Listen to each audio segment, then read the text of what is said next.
It is a dim, bit dreary, but not bleak necessarily, midwinter. Saturday the 30th of December 2000. Ooh, look, the shard. Anyway, Saturday the 30th of December 2023. I have just sold my Hyundai, I think that's how you say it, Hyundai Coupe. So I currently own no fossil fuel products.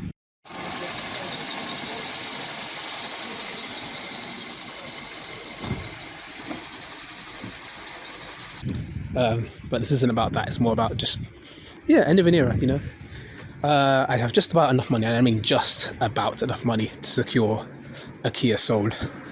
Nice little bleak midwinter. I will be seeing you shortly, Mr. Chargy.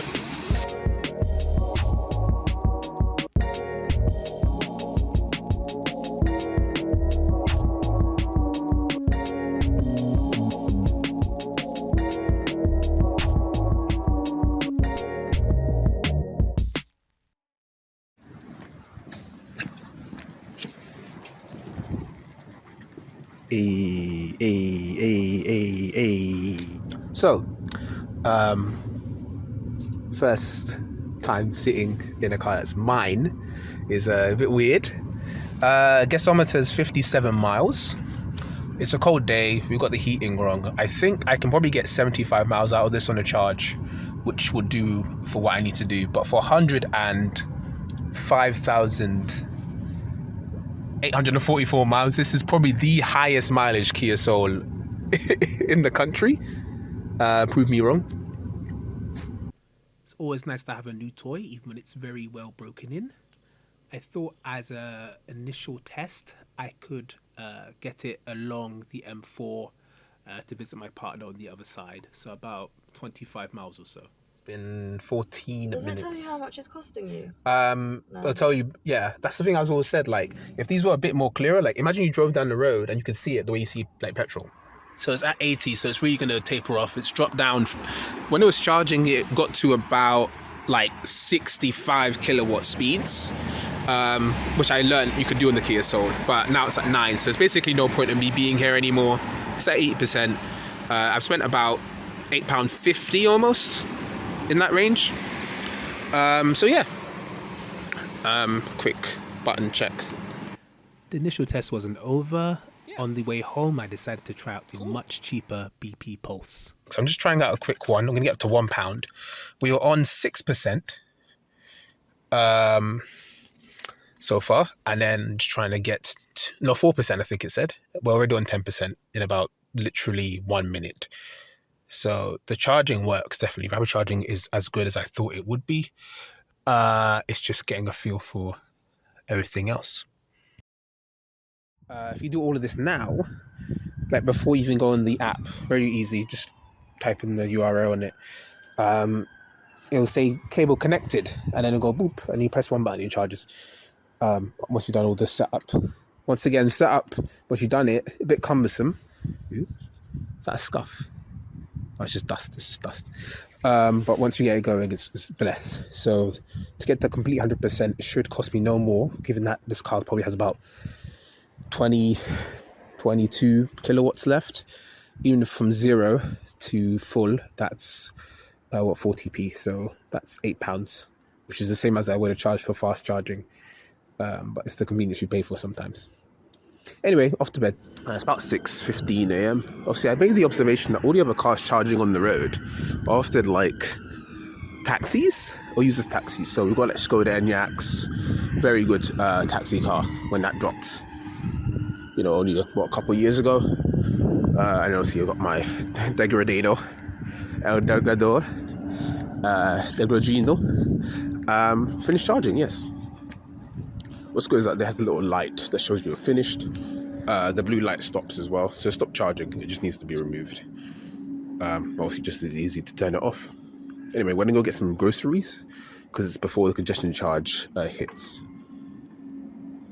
Where are we? Power consumption. On climate office, 52, all that. History. So this is the past yesterday. Yesterday, I did a really quick drive. I got 5 miles per kilowatt. The long one, you can see, 27 miles per hour, about 4 miles per kilowatt, 3.9. This is all going out. So 3.4, 3.5 miles per kilowatt. I have to also point out this yesterday was literally something that was through like rain. Is it Storm Henk? Is that what we're calling it? So 3.4 through like motorway speeds is not bad. But obviously right before that a bit higher. So positive. We've got some positive stuff to work with. But yeah, we're gonna do a simple grocery getter and see what it does to the battery, basically. So we're 99% already after burning off a bit of the, you can hear the heater right now. Yeah, let's see what a quick grocery getter, 1 mile down the road does. So yeah, apparently a nice cheeky, 3 mile journey. I put the heat on, put the heated seat on for a little bit. 6% used. That's not too bad. About what I would have expected, and good enough for what I need to do. Let's see. Yeah, there's a 2 mile journey that I just did, for example. So yeah, the car works, innit? Most importantly, I wanted to get all the benefits I couldn't get from other cars, i.e. home charging and all the other options available, especially if it's not my home or my electricity. Button. I think I have to press a button. It is working now. You have to do it in a certain order. I think you have to turn the car off, put it in, press the lock button and all that, and then it should get the charge going. So you can see here, 18%. It says about 10 hours at this speed, we'll get it to 100. In the end, I didn't obviously go all the way to 100% because I wasn't going to wait around having it charged with the window open. It was a bit chilly as well. But we got enough to get a good idea of the speeds and to get home, most importantly, for free. Test temperature outside is like 4 degrees. We've got about 30 miles of range, 65%. We're trying to get from Hatfield to Archway, so about 20 miles as the crow flies. Well, not as the crow flies, as the car flies. Heating's on to start off with. We'll see how far we can get. Motorway might knock this down easily to like 25%, and then I'll drag my carcass to Archway area where there's some Shell recharge stations. I think Highbury and Islington. But yeah, ultimate tests for what I need to do should work out. I just made it all the way home. It says 10 miles left in the gasometer. It was 34 miles, I think, when I was about to leave. So 25 miles is roughly accurate. Obviously, half of that is city driving. Still going with the average of about 2% per mile, or maybe 1.5% in these really chill city settings, 20 miles an hour. And so that's quite positive. I got to Highbury and Islington, if I can find the, where is it? Eco driving.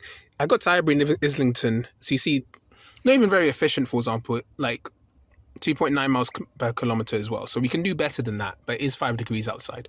So I got to Highbury and Islington area, and it was on about 35%. So it's about 30% to get there, which is positive. That's where the Shell recharge station is in an emergency. So I could leave like my workplace area in Hertfordshire and get to Shell recharge station or 2 or 3 with at least a good probably 10% left of battery realistically, which would be another 6, 7, 8 miles.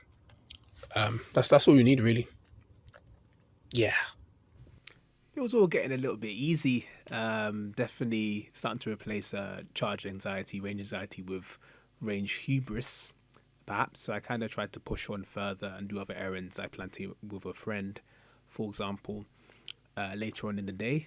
And I just left my house without charging, as we all ought to in a better world with better cars. But it's probably the first time I faced any real hurdle in terms of, I guess, the specific charging software and infrastructure. A struggle. Instavolt, McDonald's Bow Road area. Took a minute to get working. It might be a shadow mode thing, it might be a laziness thing, but obviously this is the friction people have. Like, if the infrastructure works fine, it's fine. We're getting like speeds of, how fast are we getting? Let me see, 45. I know this car can do 60. So far, Shell Recharge is winning out, which isn't that brilliant, you know, the oil company. Anyway, resources. 1 whole minute to stop the charging session, but I finally got there because it takes so long to load. And this is what I was saying again about the connection. Obviously, yeah, extra charge, but you know, I spent an extra like 60p that I didn't expect to spend. A little bit frustrating overall, my entire experience, but we're getting there. Generally, anyway. I think for the third time today, all the issues create a bit of a rush. So luckily, this car will tell you when the charge door is open. I'm just off the road. I will eventually get to my friend's house. Eventually, when I close this door once again. It happens. Fast forward a few days, I actually went south this time instead of north or west for an interview in the Kingswood area, just between that kind of zone of Surrey/London. It's another good opportunity to get a feel for the car in icy conditions. Again, it's been snowing. Yes, thank you so much. Oh, for hello. listening. Sorry, the radio was on. It's been snowing. I was going to a job interview in like Kingswood from my house, 100%. Just to give you a better idea, it's been snowing basically all day. 147%. So I've driven 30 odd miles. It says I have 21 miles left. So realistic, once again, 50 odd miles is what I'm expecting. It's snowing right now. Anyway, but we're gonna go to Wingip and try and make some kind of day since I've driven all this way anyway. On the way back home. Yeah.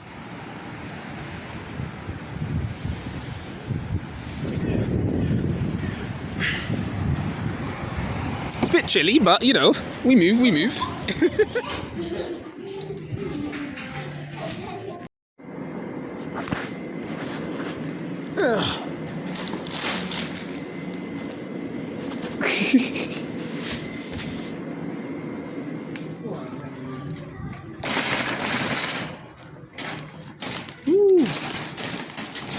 Did I overspend a bit? Yeah, but I got some bargains. That's all that matters, isn't it? Bargains, money, saving, miles per money spent. I think it's important to reflect on that. In forums, I've seen it as well. Like, we often make the economic argument because it is a big part of the argument for switching to EVs or doing other important things. Like, if there's an economic viability to it, people will do it, right? But I think it's also just taking that minute to say, why not just, as long as it's not, you know, bankrupting you, attempt to try and do a bit better, at least without getting into the toxic space of, you know, personalized carbon footprint in the face of companies that refuse to be optimal with their own carbon expenditure. But yeah, money is a big deal, but it's important that isn't everything, especially when we focus on the key goals. We'll look back in 15, 20 years, we won't think about the money we spent, we'll think about the impact we made in our communities, on the lungs of the birds and the kids and the squirrels and the cats, and how we were able to access renewability and sustainability, but perhaps didn't do everything to help facilitate each other to do so. But, you know, we all love a spreadsheet, don't we? We're going to do some quick back of the envelope calculations here. I did about 77 kilowatt hours of charging on about £44 total cost, including all the Shell recharge, the BP Pulse, the charging, everything, every little thing I used. So that's about 57p per kilowatt hour average. Now you take this and you go an average of about 3 miles per kilowatt, which I know I've exceeded on average, but let's pretend, due to the very cold weather. And that's 231 miles, 44 over 231. It's about 19p per mile. This is not spectacular by any measure, but I think it's a good idea to understand the level at which the worst case scenario, small battery, slightly inefficient during midwinter, that you can still achieve decent cost per mile. So in Tesco Extra, this is in Stevenage. This was probably the hardest 24 hours so far. I obviously my work, I'm at different placements. Normally I'm at one place in Hertfordshire. This time I drove away to Stevenage, right? So a bit more unprepared for the journey. So at the other placement, I can charge there for free. Here I have to like actually come down here, actually come to the nearest Tesco. I was on like 2% when I arrived here. No, I was on what 5%? Driving in the cold, dropped down to 2%. Very, very cold. Obviously, all the other issues I'm dealing with. But I think this is really good to get an idea of what most people might go through, you know, when they're getting to their entry-level EVs, like when these become classic cars. Hopefully we can fix those problems and get some, you know, upgraded batteries. But I think this is the best way to kind of see, like, these are some of the worst case scenarios that I've tried to push myself in through the storms and the cold weather. We just about made it because, of course, the gasometer is quite negative by definition. Funny enough, there are some ICE vehicles parked here. I don't know why they're here specifically. But we move. You know, the parking lot is empty, you know. Anyway, pod point's normally pretty good. I've got the app, but we should be able to just use this. CHAdeMO is plugged in. Luckily it's CHAdeMO. There's other slower chargers there. So I was hoping to definitely get the CHAdeMO one, otherwise it would have been really, really adverse. So we are going to tap our card. And hopefully it does something. Should I use the app? Is that what it's telling me to do? Somebody use the app. Let's use the app. So we're gonna just walk around Tesco for about 15 minutes at a rapid charge. Realistically, we should get to somewhere in the realm about, within 20 minutes, we should get somewhere in the realm of about 80%. So that's all I'll need. Literally 2% battery, I think, when I parked. So it's just nice having this. I think these are the type of things we need. These kind of quick, convenience, let the car do its work while I do my work, and the rest is doable. It is nice being back to an actual amount. Yeah. Anyway, I got some chips. Ooh. When it works, of course, this is probably the best of the public chargers I've used so far. 62p per kilowatt, I think, at the time of speaking. So, yeah. No negatives, just, you know, once again, the little positives that can make life even easier. And then we're back to neutral. Sorry, I've been watching a lot of Tekken. So, anyway. Anyway, back. We're going back.